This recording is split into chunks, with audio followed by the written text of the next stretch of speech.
다 함께 일어나셔서 찬송 21장을 부르시면서 주일 사부 예배를 드리겠습니다.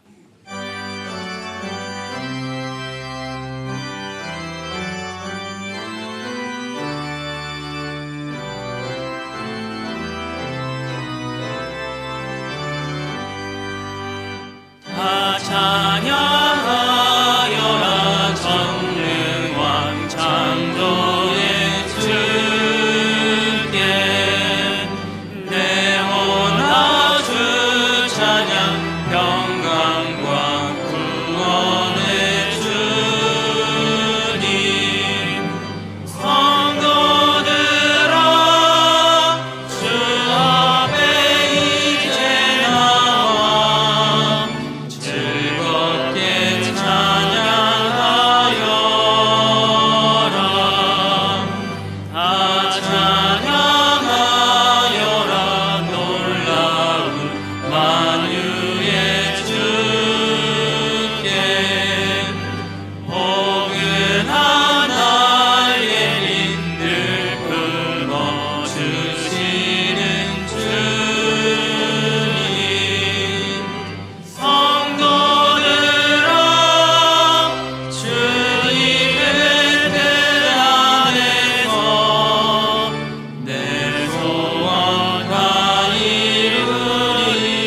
이루리라 다 찬양하여라 온 몸과 마음을 바쳐 이 세상 만물의 주 앞에 다 나와 찬양 성도들아 기쁘게 소리 높여 영원히 찬양하여라.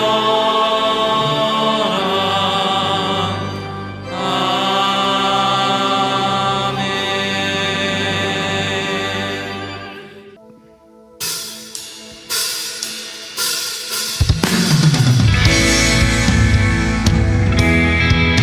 할렐루야. 이 시간 오직 주님만 바라보면서 박수치면서 주님 앞에 나아가겠습니다.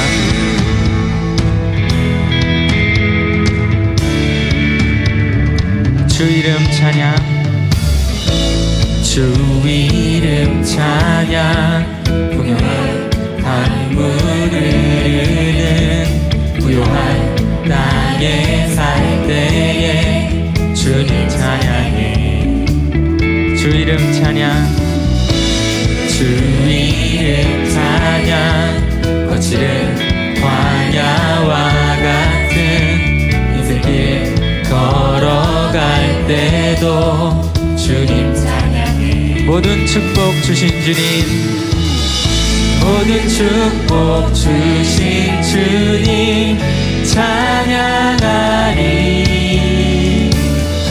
어두운 날이 다가와도 난 왜 주의 이름을 찬양, 주의 이름을 찬양해. 주의 이름을, 주의 이름을 찬양해. 영화로운 주 이름 찬양, 주 이름 찬양, 주 이름 찬양. 햇살이 나를 비추고 밤이 새롭게 될 때 주님 찬양해. 주 이름 찬양. 가는 길 험할지라도 고통이 따를지라도 우린 언제나 주님만을 찬양하겠습니다. 모든 축복 주신 주님, 모든 축복 주신 주님 찬양하리. 어두운 날이 다가와도 난 주 이름 찬양, 주의 이름을 찬양해. 주의 이름을, 주의 이름을 찬양해. 영화로운 주 이름, 주의 이름을 찬양해.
주의 이름을 찬양해 영화로운 주 이름 다시 한번 주의 이름을 찬양해 주의 이름을 찬양해 우리 다시 한번 주의 이름을 찬양해 주의 이름을 찬양해 주의 이름을 찬양해 영화로운 주 이름 찬양 우리 주님 앞에 영광의 박수로 나아가겠습니다.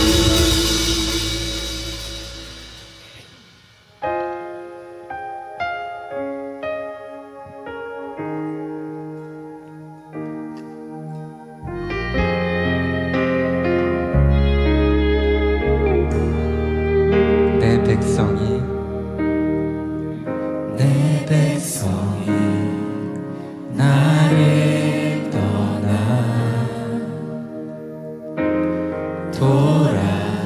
돌아섰지만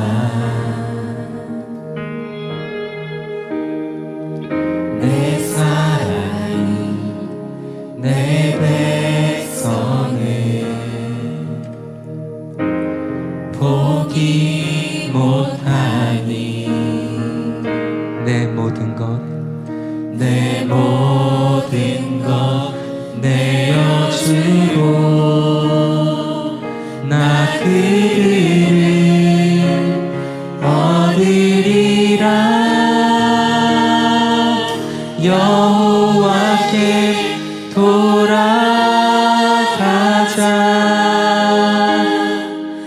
우리 돌아서도 그를 변치 않네 여호와께 돌아가자 우리 넘어져도 그 사랑 영원하네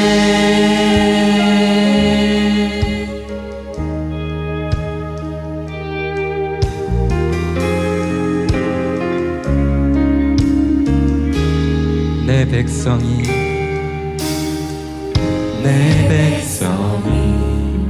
나를 떠나 돌아섰지만 내 사랑이 내 백성을 포기 못하니 내 모든 건 내어주고 내 모든 것 내어주고 나 그를 얻으리라 여호와께 돌아가자 우리 돌아서도 그를 변치 않네 여호와께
시간 함께 오늘 드릴 예배를 위해서 간절히 기도하며 나아가겠습니다.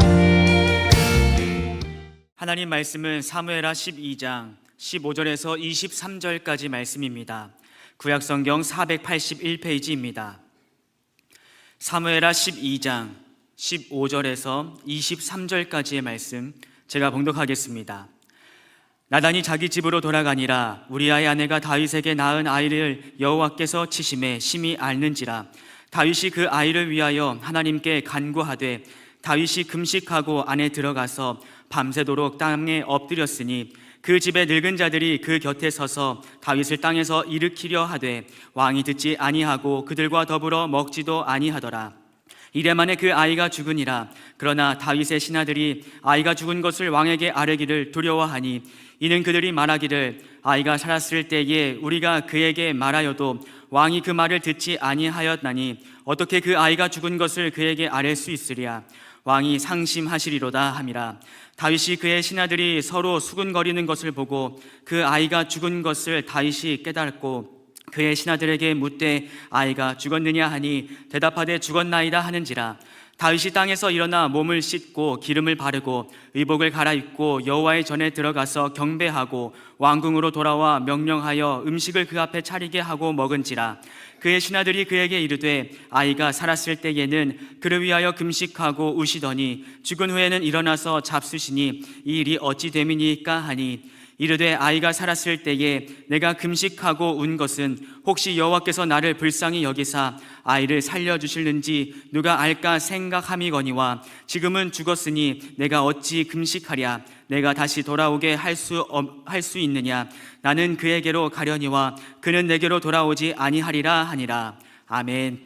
이 시간 시온 찬양대에 찬양 있겠습니다. 찬양하라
할렐루야.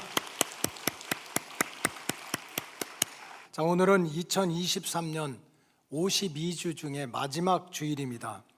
2023년을 마무리하는 그런 마음으로 한번 따라해 주시기 바랍니다. 정리하는 것도 믿음이다. 이 정리하는 것도 믿음이다 하는 말씀을 전하도록 하겠습니다. 여러분, 우리 인생은 결코 단순한 것이 아닙니다. 복잡하고 다양한 경험들, 그 경험 안에는 성공도 있고 실패도 있고 또 행복한 경험도 있고 불행한 경험도 있습니다. 그런 경험들과 또 희노애락의 감정들, 기쁘고 화가 나고 또 슬프고 즐거운 감정들이 섞여서 우리의 삶의 하루하루가 지나가고 있습니다. 또 여러 가지 환경 속에서 그 환경이 가정일 수도 있고 또 일터일 수도 있고 또 함께 믿음 생활하는 교회일 수도 있습니다. 그런 여러 가지 환경 속에서 이런저런 인간관계로 얽히고 설킨 삶을 살아가는 것이 우리 인생입니다. 그러면서도 얽히고 설켰어도 또 지나간 과거의 경험과 감정이 있다 해서 내 인생이 오늘이나 어제로 끝나는 것이 아니라 오늘을 넘어서 또 다른 내일이, 새날이 꼬박꼬박 우리에게 찾아오고 있습니다.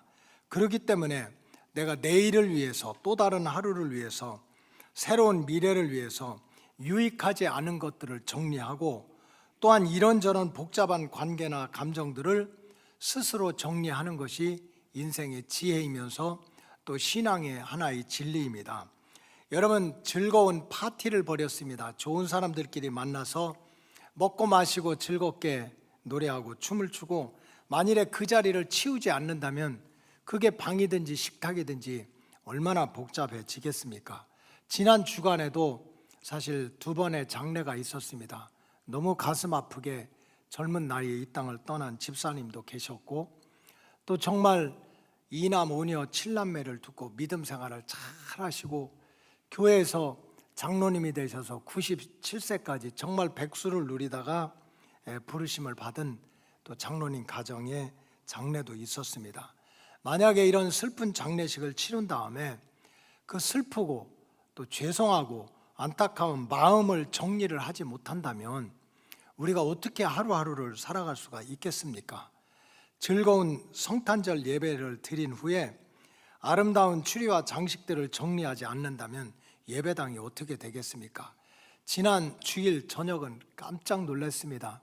이번에는 성탄절이라 주일이 성탄절이라 주일 저녁 성탄 예배가 월요일 날이었죠. 전야제가 24일이고 그리고 월요일 날 성탄 예배가 끝나자마자 청년들 수십 명이 우르르 와가지고 여기 있는 추리라든지 장식품을 다 떼더라고요.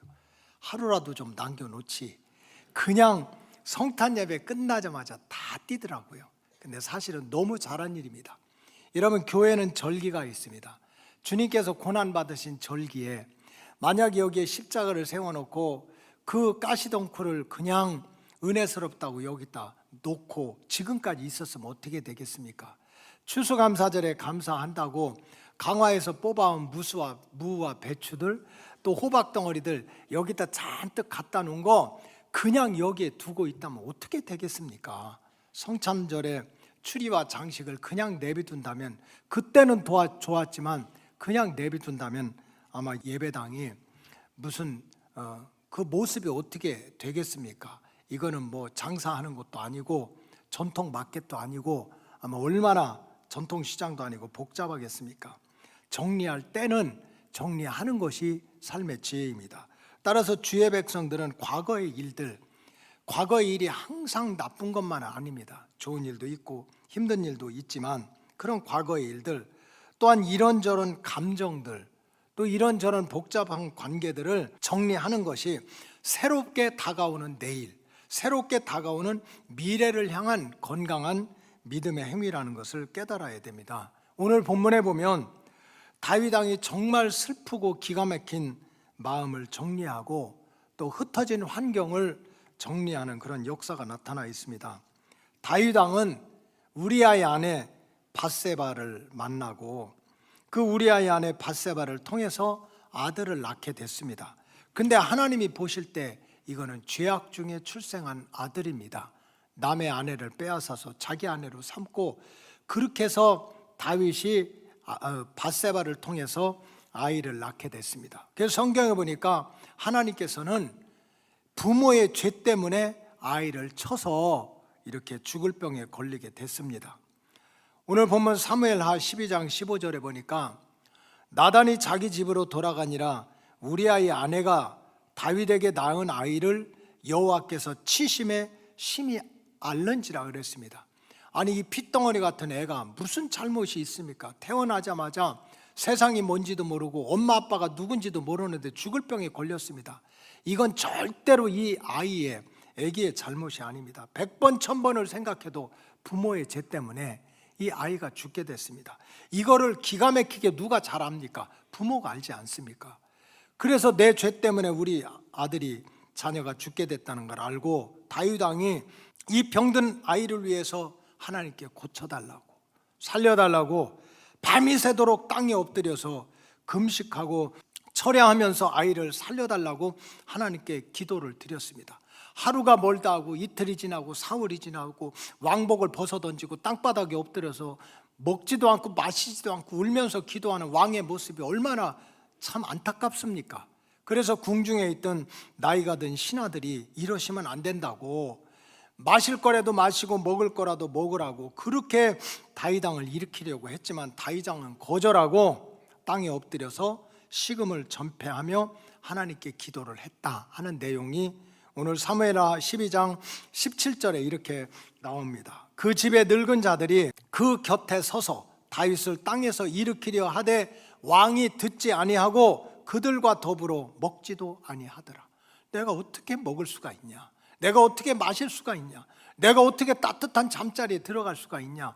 내 죄 때문에 이 핏덩어리 같은 애가 죽게 됐는데 내가 어떻게 편안한 잠을 잘 수가 있겠느냐 하고서 하루 이틀 사흘 나흘 닷새 엿새 계속해서 먹지도 않고 마시지도 않고 땅바닥에 엎드려서 왕복을 벗어던지고 그렇게 금식하며 부르짖어서 기도했다는 내용입니다. 근데 결과는 어떻게 됐습니까? 응답을 받았습니까? 고침을 받았습니까? 아이가 살아났습니까? 그렇지 못했습니다.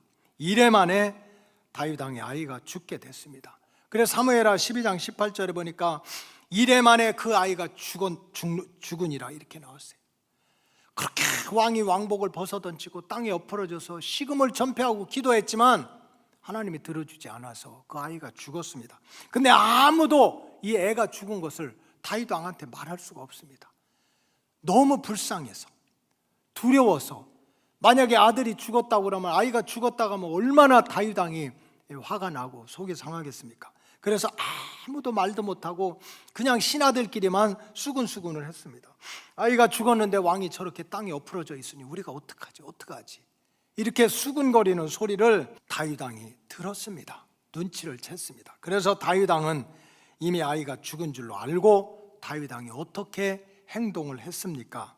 오늘 20절에 보니까 아이가 이제 눈치로 수군거리는 소리로 죽은 사실을 알고 다윗 왕은 20절에 보니까 땅에서 일어났습니다.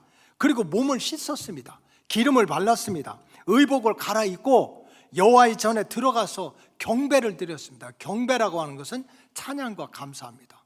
기도 응답을 받지도 못했는데, 아들이 죽었는데 무슨 감사할 일이 있습니까? 그럼에도 불구하고 이건 하나님께서 하신 일인 줄 알고, 나는 깨달을 수 없지만 하나님의 하신 일인 줄 알고 나는 하나님의 뜻대로 받겠다고, 그렇게 여호와의 전에 들어가서 경배를 하고 왕궁으로 돌아와서 음식을 먹고 왕의 일을 보게 되었다 하는 것을 오늘 우리가 읽었습니다. 다윗 왕이 참 금식하고 철야하면서 식음을 전폐하는 나날을 보냈지만 어느 순간에, 따라하시기 바랍니다, 정리하고, 마음을 정리하고, 흐트러진 몸을 정리하고, 흐트러진 환경을 정리하고 다시 새 날을 시작했다는 뜻입니다. 그리고 슬퍼하는 아내 밧세바를 찾아가서 위로를 했습니다. 24절에 보니까 후에 다윗은 밧세바를 통해서 솔로몬이라는 아들을 다시 얻게 되었다.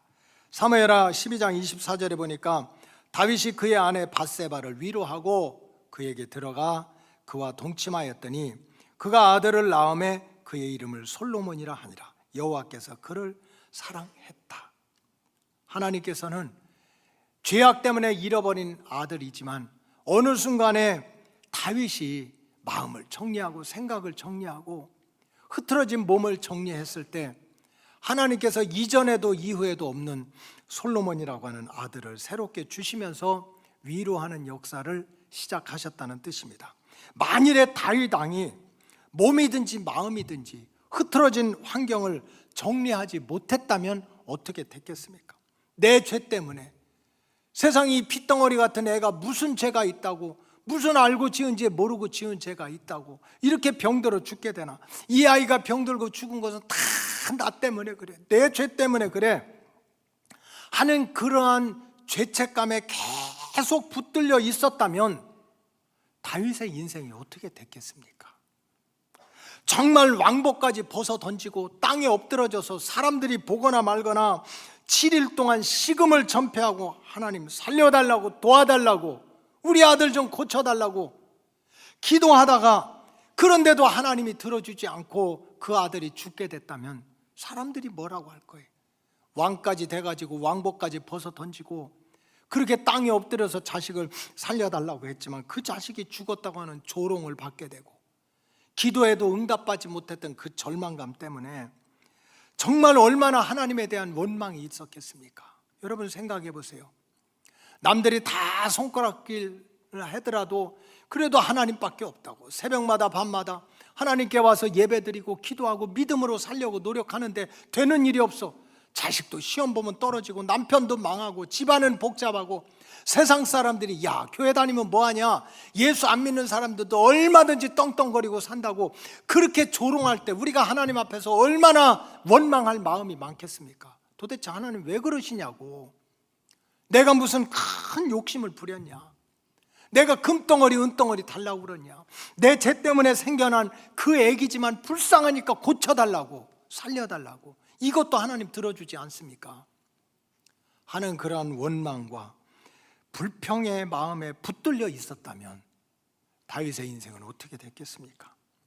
여러분 사람은 다 똑같습니다. 내가 잘하고 못하고를 떠나서 내 인생에 어려움이 오게 되면 환경을 탓하게 되고 주변 사람을 원망하게 됩니다. 여러분 다윗의 마음속에 왜 그런 마음이 없겠어요?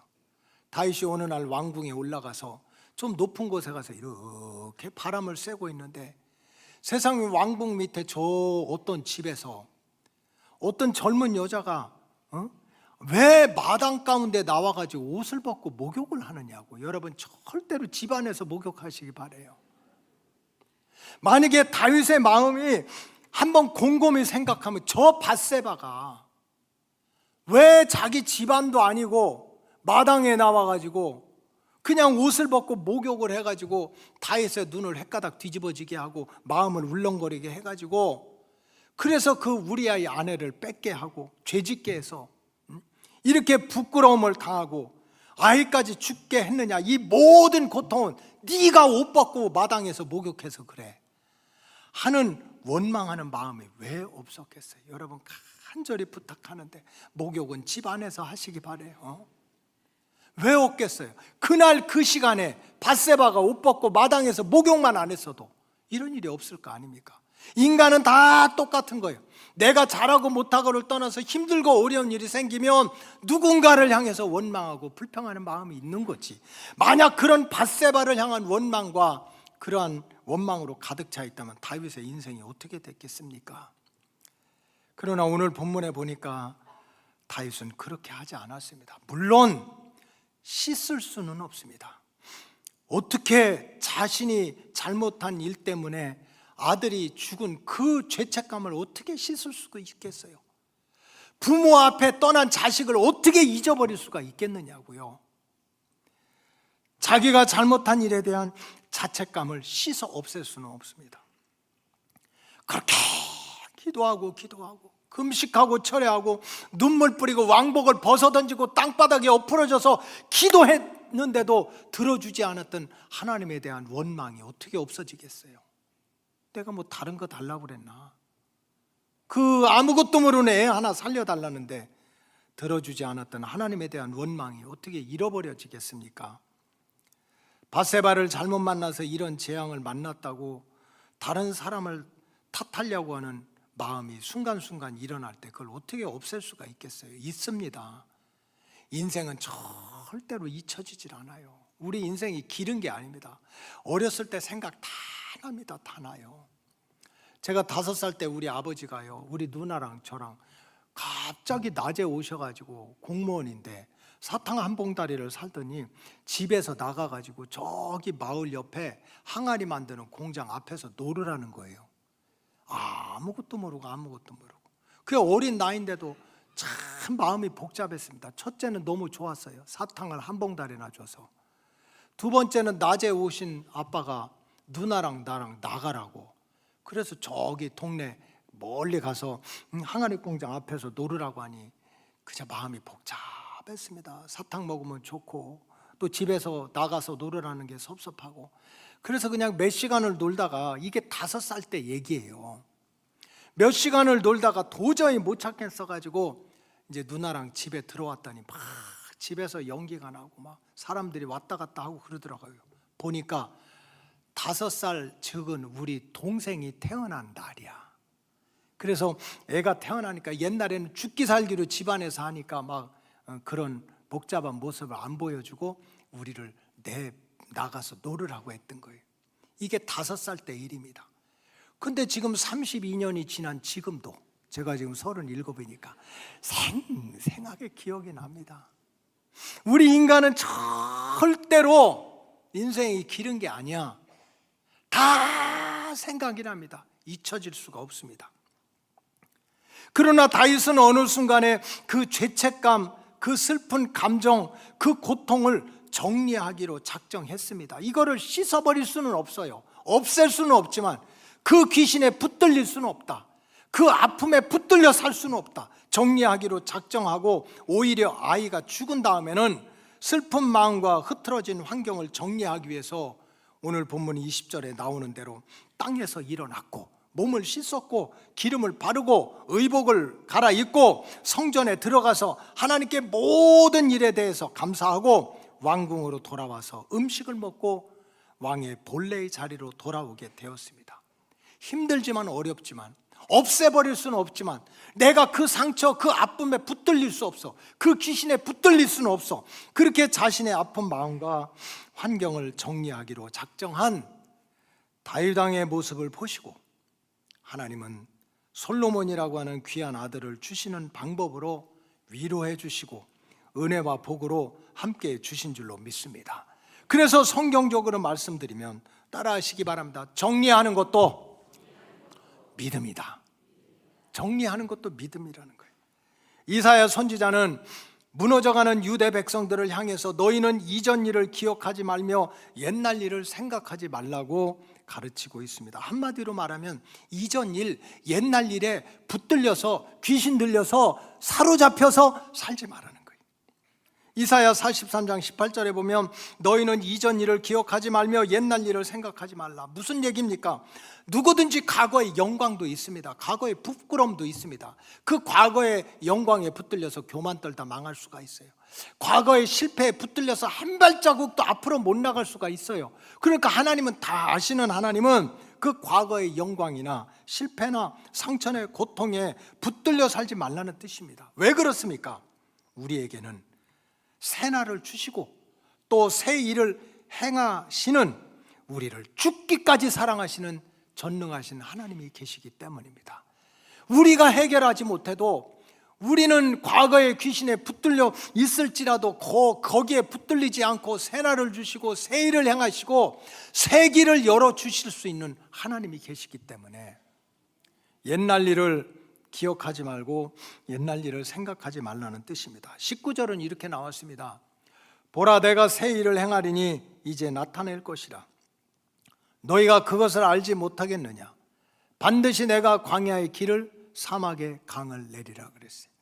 우리가 믿는 하나님, 여러분들을 사랑하실 때 죽기까지 사랑하시고 세상 끝날까지 고와 같이 버려두지 않겠다고 하는 하나님의 말씀이 무엇입니까? 우리에게 새날을 주겠다, 새 일을 행해 주겠다는 거예요. 그분은 자기 백성을 위해서 광야에서도 길을 내어주시는 분이고 사막에서도 생명수가 쏟아나서 자기 백성들을 먹이고 마시게 하는 분이 하나님이라는 거예요. 잊을 수는 없지만 지나간 일을 되돌려 놓을 수는 없지만 그럼에도 불구하고 새 날을 주시고 새 일을 주시고 새 미래를 주시는 하나님이 계시니까 이전 일을 기억하지 말고 이전 일을 털어버리고 내려놓고 정리하고 다시 하나님 앞으로 나오라는 뜻입니다. 따라서 참 성도는 지난날의 아픔과 상처들 또한 실패와 고통의 경험들에게 붙들려서는 안 됩니다. 여러분, 세상의 인생을 살아가는데 사연이 없는 사람이 어디가 있겠어요? 다 사연이 있습니다. 제가 공부를 해보니까 온 세상에 사연이 없는 사람은 딱 한 명밖에 없더라고. 노사연이라고. 노사연이라고. 근데 요즘 알고 보니까 그분도 사연이 있더라고. 생겼어요. 사연이 없는 사람이 어디가 있겠어요? 다 있습니다. 세상에 사연이 없고 과거가 없는 사람이 어디가 있겠어요? 그러나 오늘 말씀은 뭡니까? 그거 돌이킬 수는 없지만 다 씻어낼 수는 없지만 그 귀신에 붙들리지 말고 매이지 말고 내려놓고 정리하고 새 날을 향해서 달려나가는 그런 믿음의 결단이 있어야 된다는 뜻입니다. 여러분 한번 생각해 보시기 바랍니다. 만일에 야곱이라고 하는 사람이, 구약에 나오는 야곱이 나는 욕심쟁이야, 나는 형을 속였어, 나는 아버지를 속였어, 나는 못된 놈이야, 집안에서 쫓겨났어, 이러한 과거의 실패와 부정적인 감정에 계속 붙들려 살았다면 어떻게 후에 이름이 이스라엘로 바뀌고 두 때나 이루는 거부가 돼가지고 소떼양 떼 수천 마리를 끌고 고향 땅에 돌아와서 하나님께 사랑받는 족장으로 거듭날 수가 있었겠습니까? 야곱은 분명히 과거의 실패와 부정적인 일들이 있었지만 하나님 앞에서 어느 순간에 과거와 실패와 부끄러운 감정들을 정리하기로 작정하고 내려놓기로 작정하고 오직 하나님만 바라보고 새 출발을 하게 했더니 하나님께서 12아들이나 주시면서 이스라엘 민족 중에 믿음의 명문 가문으로 하나님이 변화시켜 주셨습니다. 여러분, 만일 룻기에 나오는 나오미의 며느리 룻이 나는 이방 여자야, 시아버지도 돌아가시고 남편도 일찍 죽은 불행한 여자야, 나는 이제 시집에도 갈 수 없고 친정에도 갈 수 없는 인생 망친 여자야 하는 이러한 지난날의 감정과 또 불행한 마음에 붙들려 있었다면 어떻게 이 룻이 믿음의 아들 보아스를 만나서 가정을 이루고 그 후손 중에 다윗 왕이 나오는 축복을 받을 수가 있었겠습니까? 룻은 분명히 과거가 있습니다. 상처가 있습니다. 시아버지도 죽고 남편도 일찍 죽고 시집에도 못 가고 친정에도 못 가면 불행한 여인임에 틀림없었습니다.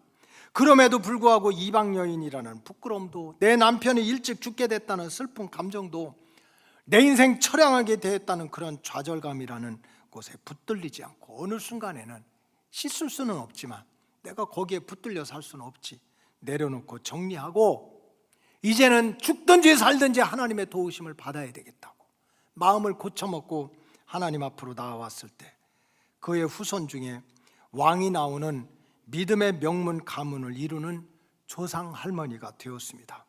그래서 우리가 새로운 인생을 살고 새 역사를 이루기 위해서는 믿음 안에서 정리할 것은 정리하는 영적인 결단이 있어야 됩니다. 성경에 보면은 하나님 보시기에 좋았던 창조의 역사도, 이 세상이 다 끝장나고 심판을 받고 새하늘과 새 땅이 완성되는 역사도 정리라고 하는 과정이 있었습니다.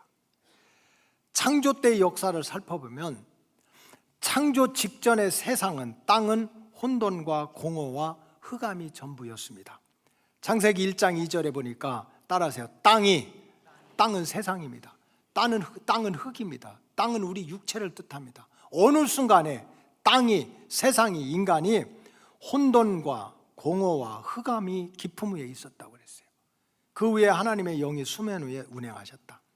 만일 창조 이전의 세계가, 땅이, 우리 인생이 혼돈과 공허와 흑암의 세력에 계속 붙들려 있었다면 우리 인생이 깜깜할 때도 있잖아요.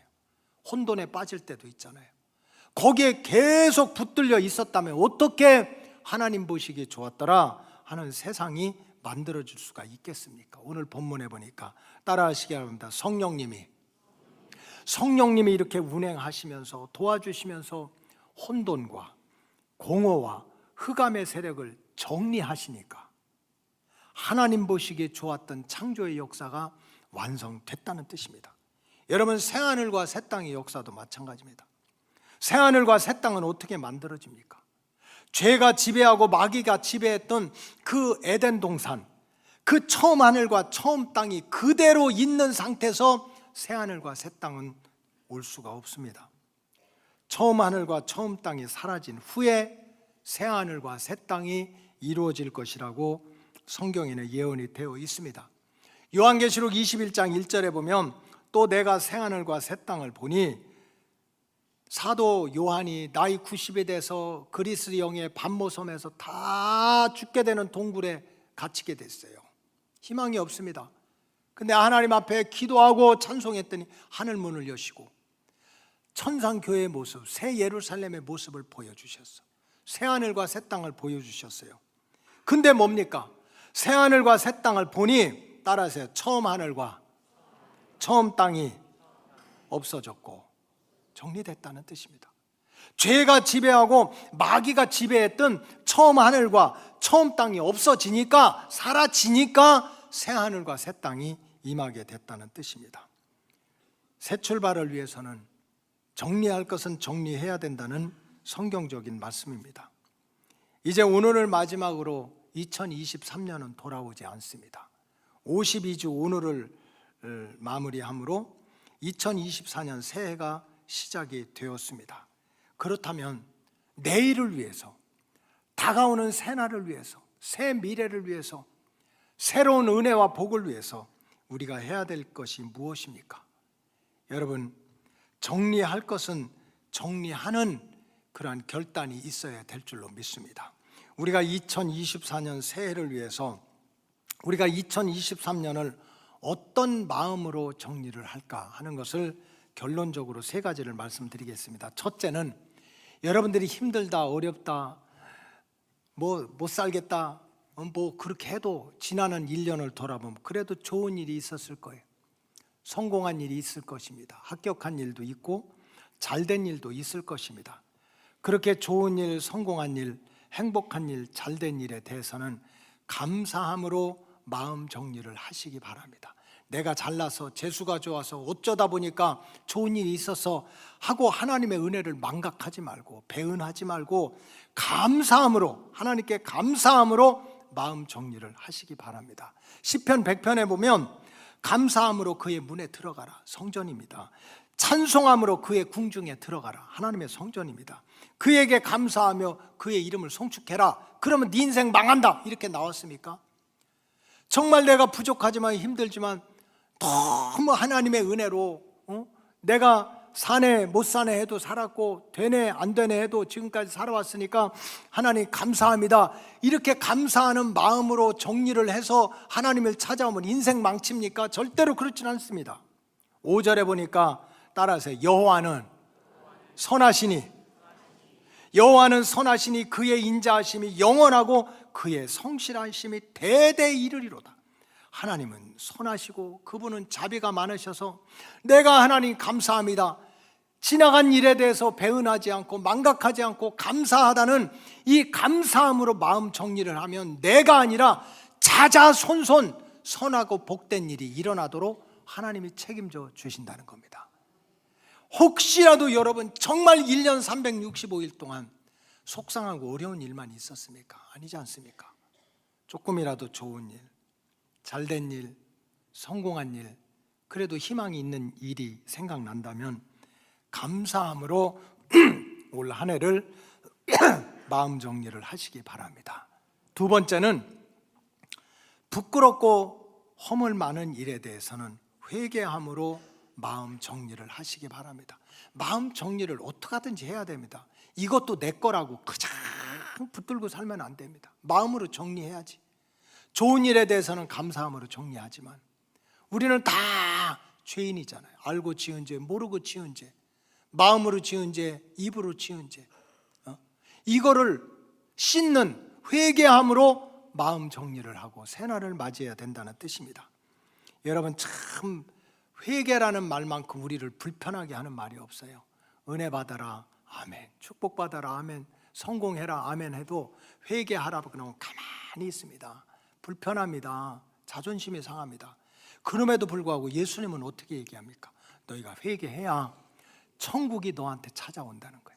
예수님이 첫 번째 설교가 뭡니까? Repent, the kingdom is coming to you. 네가 회개하면 내가 쫓아다니는 것이 아니라 하나님의 나라가 우리한테 찾아온다는 거예요.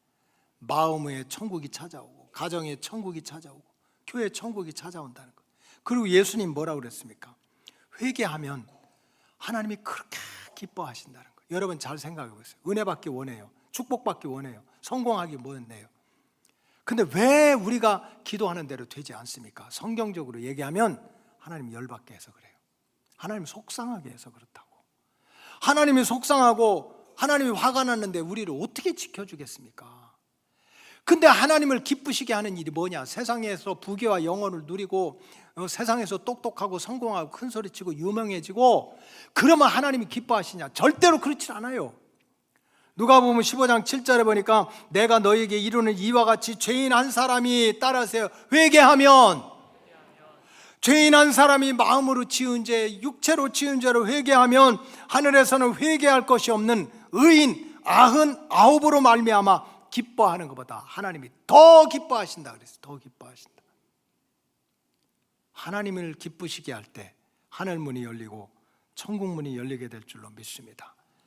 그래서 이 한 해를 어떻게 마무리하고 내일을 어떻게 맞이할까? 감사함으로 마음 정리를 하고 회개함으로 마음 정리를 할 때 하늘 문이 다시 열리게 될 줄로 믿습니다. 마지막으로 부족하고 아쉬운 일들에 대해서는 다시 한번 쉬지 않고 기도함으로 마음 정리를 하시기 바랍니다. 우리 인간은 성경대로 말하면은 영과 육과 혼이 있습니다. 이 중에 하나라도 부족하면 인생이 불행해지는 거예요. 육체는 그냥 쇳덩어리를 집어먹어도 소화가 될 만큼 오장육부가 튼튼한데 마음이 상처가 되고 복잡하면 불행합니다. 마음은 참 평안한데 먹을 게 없어도 괴로워요. 돈은 태산같이 쌓아놓았는데 세상 재물은 다 가지고 있는데 내가 먹을 수 있는 건 닌게릇밖에 없다면 얼마나 불행합니까? 그래서 우리가 행복한 인생, 보람 있는 인생을 살기 위해서는 이 영과 육과 혼이 주님 오실 때까지 온전하게 지켜져야 될 줄로 믿습니다. 그래서 우리는 기도하는 거예요. 하나님, 내 마음을 지켜달라고, 내 육체를 지켜달라고, 우리 환경을 도와달라고. 왜? 내 마음대로 안 되니까. 그런데 여러분, 올 한 해를 돌아보세요. 정말 여러분들이 부족하고 아쉬운 일들에 대해서 하나님 앞에 남들 잘 때 자지 않고 쉴 때 쉬지 않고 열심히 기도했더니 기도한 대로, 소원한 대로 다 응답을 받았습니까? 물론 받은 것도 있겠지만 받지 못한 것도 많을 거예요. 그래서 부족하고 허전한 것들이 많을 거예요. 근데 마귀는 귀신같이 똑똑해가지고 우리가 기도해서 응답받아야 될 것, 이 부족하고 아쉬운 일들이 응답받지 못한 그곳에 반드시 마귀가 신방을 옵니다. 그리고 우리 마음을 흔들어 놔요. 너 백날 교회 다니면 뭐하냐고, 새벽마다 밤마다 교회 가서 우리 아들 살려주세요, 우리 아들 고쳐주세요, 우리 아들 이 병 자리에서 이 핏덩어리를 좀 바꿔주세요, 우리 가정의 운명을 바꿔주세요. 무슨 큰 욕심을 부립니까? 네가 맨날 교회 가서 기도하면 뭐해? 하나님 하자도 모르는 사람도 세상에서 다 성공하고 다 축복받고 떵떵거리는데 성경 가방 들고, 요즘엔 들고 다니지도 않아. 여기서 다 보여주니까 쫄래쫄래 교회 다녀가지고 네가 된 일이 뭐 있어? 하는 그런 소리를 들을 때 얼마나 기가 막히겠어요. 얼마나 기가 막히겠어요. 마귀는 얼마나 똑똑하다고요? 귀신같이 똑똑해가지고 우리 마음을 다 알아서 우리가 소원하고 바라던 것들, 기도하는 것들이 이루어지지 않았으면 우리에게 찾아와가지고 우리를 낙심하게 하고, 그 다음에 우리 마음을 복잡하게 하고 의심하게 하고 불신앙에 빠지게 해가지고 결국 하나님 곁을 떠나게 하는 것이 마귀의 작전입니다. 그러나 여러분, 하나님의 마음을 알아야 됩니다. 우리가 정말 믿음으로 승리하고 보람있고 이 땅에서도 행복하게 살려면 죽은 다음에 천국은 하나님께 맡기고 이 땅에서도 하나님이 어떻게 응답하시는지 하나님의 마음을 알아야 돼요.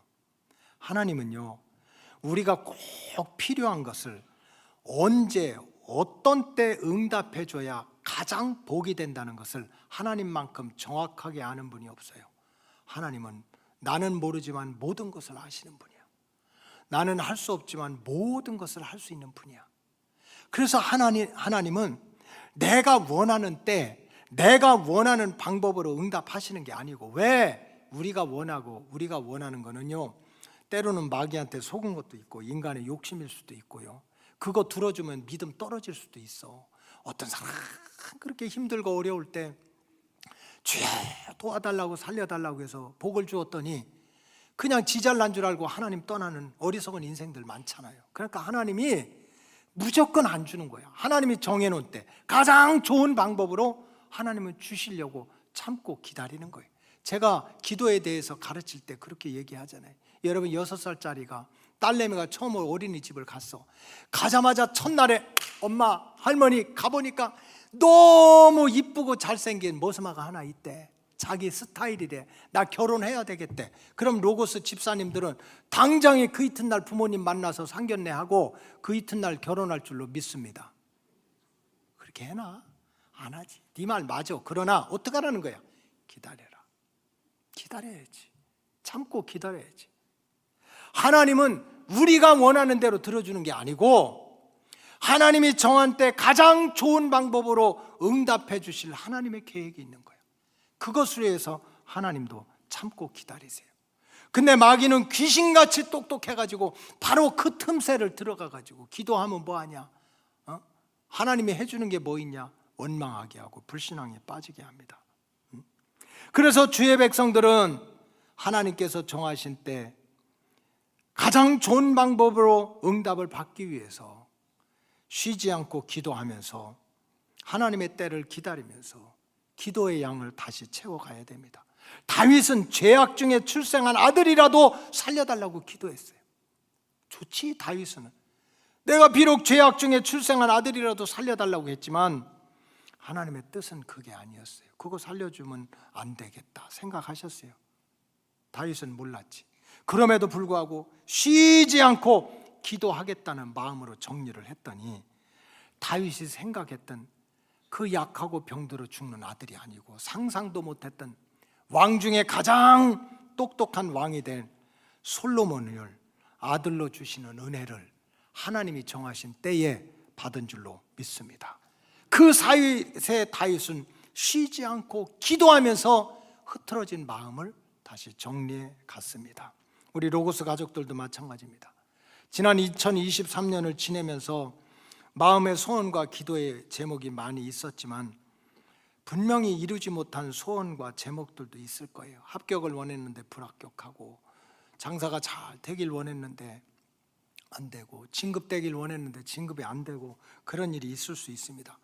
그렇다고 해서 응답이 오지 않았다고 해서 마귀에게 속아서 조급해하고 좌절하고 낙심하고 불신앙에 빠지지 말고 이루지 못한 꿈들과 소원들, 그런 기도의 제목을 붙들고 오히려 쉬지 않고 기도하면서 마음의 정리를 새롭게 하시기 바랍니다. 그럴 때 하나님께서 정하신 때에 하나님께서 가장 좋은 길로 응답하시는 역사를 반드시 육체로 체험하게 될 줄로 믿습니다.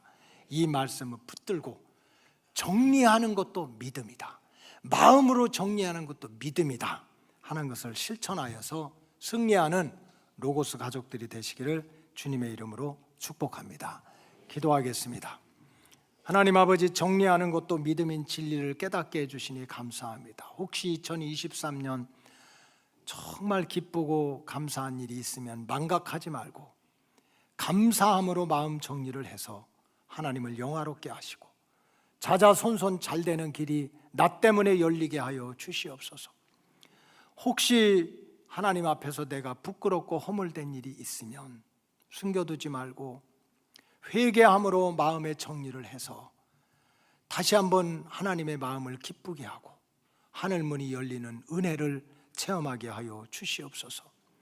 그렇게 바라고 소원하는 일들이었지만 아직도 응답이 이루어지지 못했다면 마귀에게 속아서 조급해하고 우왕좌왕하지 말게 해 주시옵시고, 때를 기다리며 쉬지 않고 기도함으로 기도의 양을 채워서 하나님이 정하신 때에 가장 복된 응답을 다시 한번 받을 수 있도록 길을 열어 주시옵소서. 축복하오며 예수님의 이름으로 기도하옵나이다. 아멘.